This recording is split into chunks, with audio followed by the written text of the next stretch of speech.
Good afternoon. I've prepared a 15-minute talk about what you have on the screen, and I have succumbed to the temptation to prepare a PowerPoint with a few pages. I say I knuckled under to the temptation because I'm more and more convinced that PowerPoint is becoming something perverse. It, the speakers, it takes away their responsibility of making themselves understood, to be clear, and to convey the message that they want to convey, because they have everything in writing. And the audience also are relieved of the responsibility to think, what the heck is this guy talking about? Because it makes them passive readers of the screen. So, therefore, since I have 20 minutes instead of 15, I will take several liberties with the PowerPoint, and I'll add an idea at the beginning, and I'll complete a presentation in the middle. The idea at the beginning has to do with this about information technology and PowerPoints, for the following reason. You'll see that my first page talks about hardware and software. Therefore, I believe in this business about information technology and IT elements, but I've been very concerned in the previous session because I've attended the very interesting, entertaining presentation by my compatriot from Catalonia, Andrea Bea, and I was concerned because of his final conclusion, because he told you and has recommended that you do a bunch of things, which is to make great use of the possibilities offered by Internet, which I agree with, but with one condition, that you do it after having thought for 20 minutes a day. Why? Because we're running the risk of no longer thinking. The amount of information and the amount of music on the iPod and the movies that we can download from Internet could lead us, and there's the risk that they will lead us to no longer thinking. Now, I'm not telling you to read, I'm telling you to think, which is more important even than reading. I always say that when my students in Barcelona, and when I tell them, think about this, I see extraordinary faces that people do. They look up, they gaze into the infinite, they begin to get this blank stare, their eyes go around and I say, how do you think? How shall I do that? The only way to learn how to think is by thinking. That's the only way. Now, why am I saying this? Because my presentation today is going to try to be an exercise in thinking about simple things. I have thought about what I'm going to try to tell you today. I've thought a lot about it, because I'm tired of hearing what I think is a lot of nonsense, especially Europeans and European officials, talking about cooperation between the European Union and Latin America. And this has forced me to attempt to think differently about fundamental things so that I could get into the details with you, because the only way to think well is if we have our head well organized and we have a clear idea about the foundations of our thought. Let's begin by thinking. I would suggest a comparison, which occurred to me 2 or 3 years ago, which I like because it's pedagogical, to compare political systems, and especially international affairs systems, with something that all of you, how to use a computer. You know that the computer has the hardware and the software, and we all know what happens when the software doesn't match the hardware. What happens? The computer hangs up and nothing happens, or it begins working by default. Not because we begin hitting the keys, or because if you don't give any keystroke, it begins doing things, because it has software incorporated in the hardware. So I don't need to transpose the comparison to our political reality in foreign affairs. Hardware are the legal, political, and institutional systems, and the software are the policies that we want these systems to implement. The thing is that for this to work properly and to get good results, we have to know about the hardware and we have to know that what software this hardware can process. And on many occasions, we don't think about this, and what's worse, it's not that the politicians don't do it either, but the academicians don't even think about this, and this is serious because it's always easy to blame politicians for the lack of political will. But on some occasions, academicians need to self-criticize that we don't think properly about the things that could be done regarding our reality. Why? Because precisely in higher education, things are not easy. In higher education, there is a reality that is partly paradoxic on the one side. It's an economic, political, social sector that's highly regulated, like the educational sector in general, but on the other hand, the stakeholders who carry out the activities have a huge degree of autonomy, fairly large, a considerable degree of autonomy. But beyond that, within universities, as any university manager knows, and first of all, my good friend Luis Miguel Romero, he knows that universities tend to be a Caiaphas kingdom of uncontrollable departments and schools, where trying to keep them under control or to get them to pursue a coherent activity is quite difficult. The good news is that despite all of this, there is university cooperation, and there's university cooperation between Latin America and Europe.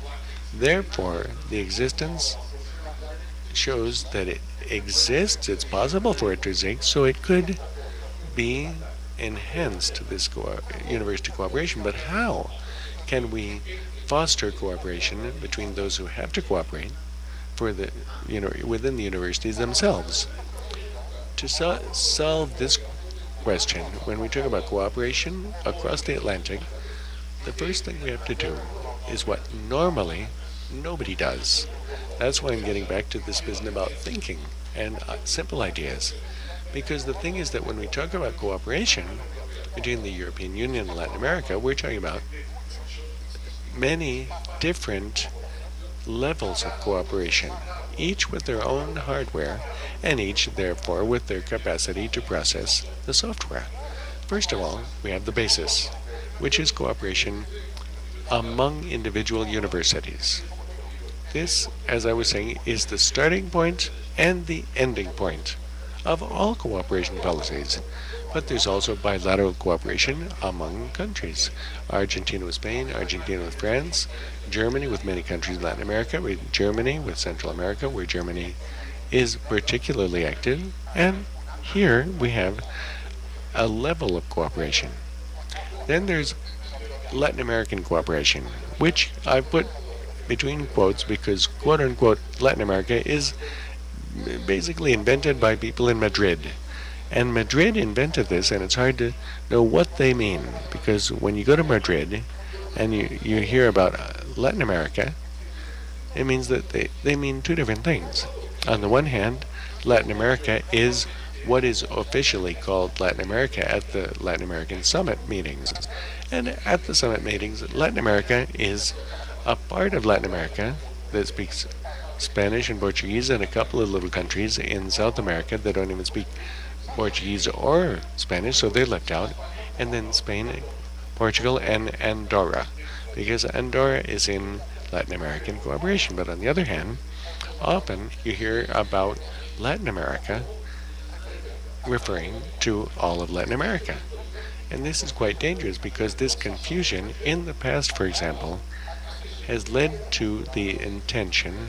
Fortunately, this institution has disappeared, but they tried to have a coordination agency for Latin America in the second meeting of all of Latin America that would be with its headquarters in Madrid, because it was under the Latin American Summit idea. So it's hard to keep these two spaces apart. But there's European Union cooperation with Latin America or with Latin America and the Caribbean, because the summits of heads of state and government are the summit meetings, but then we get to the cooperation projects settled by the European Union. Latin America is on one hand, and the Caribbean is totally separate because of different budgets and different managements. So we have to clarify this. And then there has to be cooperation between Europe and Latin America. And why do I distinguish this between the European Union and Latin America? For two reasons. One,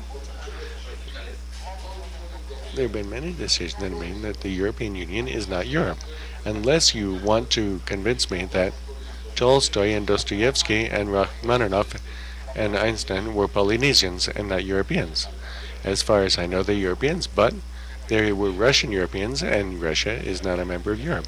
Or if there are women here, Ibsen was also one of the great European, and he was European, and Norway doesn't belong to the European Union either.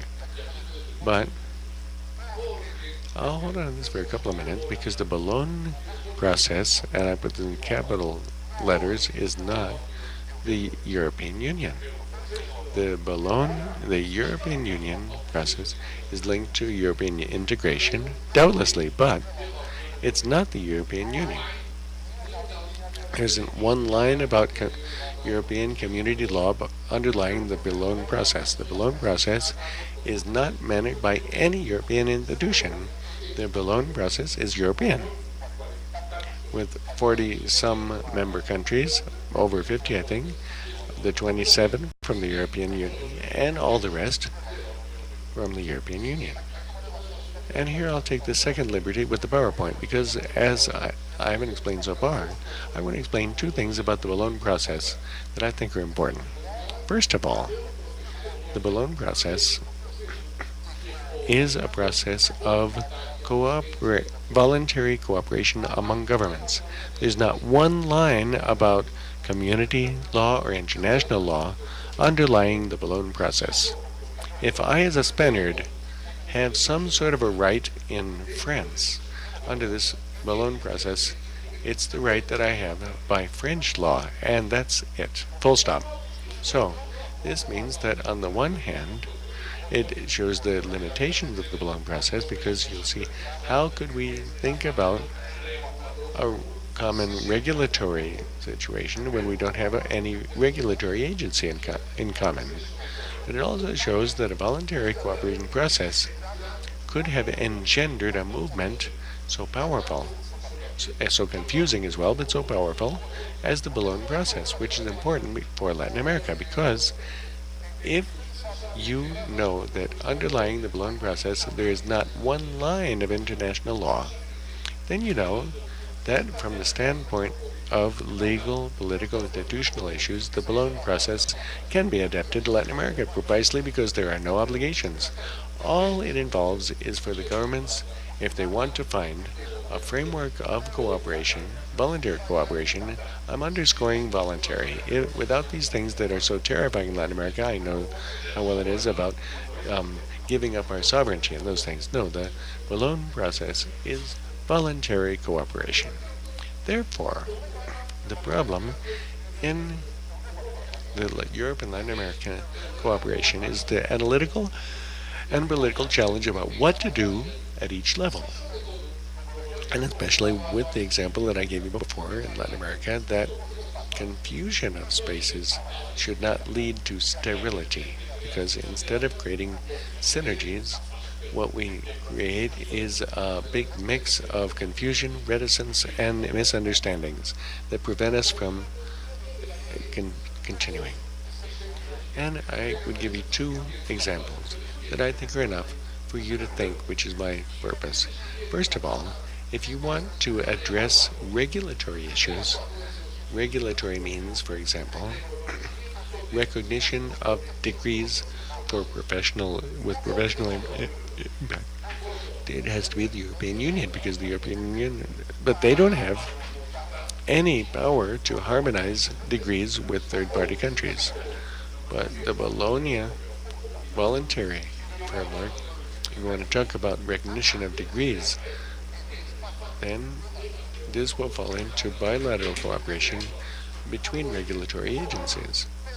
For better or for worse, but that's the way it is. On the other hand, if you want to know how not to coordinate the alcohol space, you know perfectly well how not to coordinate it. It's the way it's been done so far, because they've tried to leave in the hands of several officials in a few governments who didn't even know or care anything about the European Union how to coordinate the alcohol space. Don't be surprised that they haven't coordinated it, because to pull it together, if you get if you sit at the wrong level, you'll never be able to do it. So now I'm finishing. I'm reaching the conclusion that about what I wanted to ask you about. So, with these different spaces, is there indeed any level or instrument of cooperation that could act validly in all of these spaces, creating synergies and helping? The problem is, if we look downward, they're the universities, and the universities are already collaborating with each other. But if you want to set up a mechanism by which all the universities will coordinate with all the universities, that's impossible. They're too heterogeneous, and there's too many of them. So, for the universities, all you would expect is for a few of them to collaborate with a few others. But to try to expand cooperation among universities is impossible.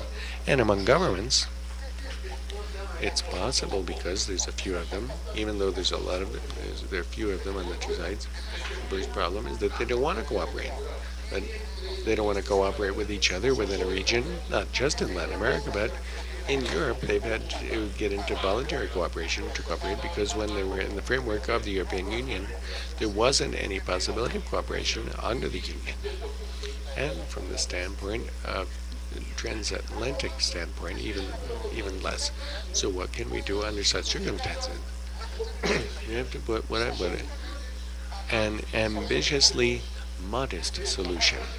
This is a phrase that occurred to me one day when I was speaking in public, and the audience liked it too. Because as I was saying, I was working in Brussels for 10 years, and I reached the conclusion that there is a correlation of an inverse proportion between the pomp of one's name and the reality of the contents. I hear about the bi-regional strategic partnership. Evidently, between strategic bilateral partnership, there would be practically nothing less than the name. But if, on the other hand, if you look at modest initiatives that are therefore doable, feasible, and strategically well organized, one can get somewhere. So the modestly ambitious or ambitiously modest proposal that I propose is not to work with universities, which there's too many of them, and they don't cooperate very much yet, or the governments that there's not very many of them, but they will want to cooperate, but in the intermediate level, because at the intermediate level there are, and we know, associations and organizations of universities in Europe. If you look at this intermediate level, there's an advantage, which is that there's one and only one, the European University Association.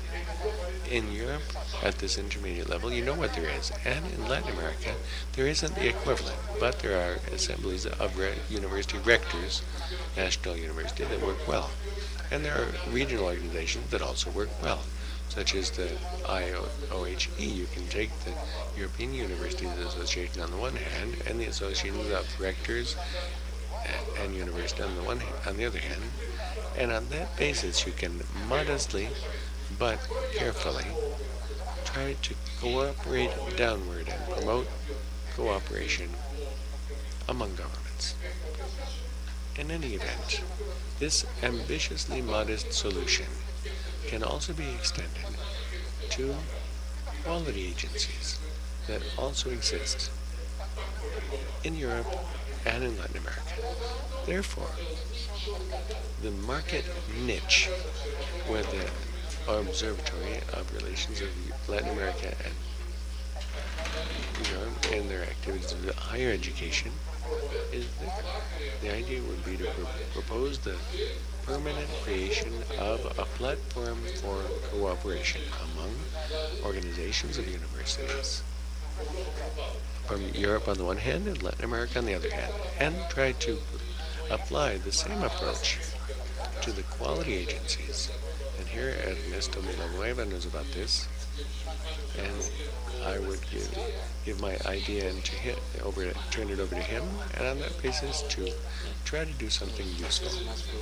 And if you say, but what you're proposing is not much, I would ironically say, I'll leave you with, to open the debate, to give me a better idea that's more effective. Not with something high sounding in the name, but the ineffectiveness of the results.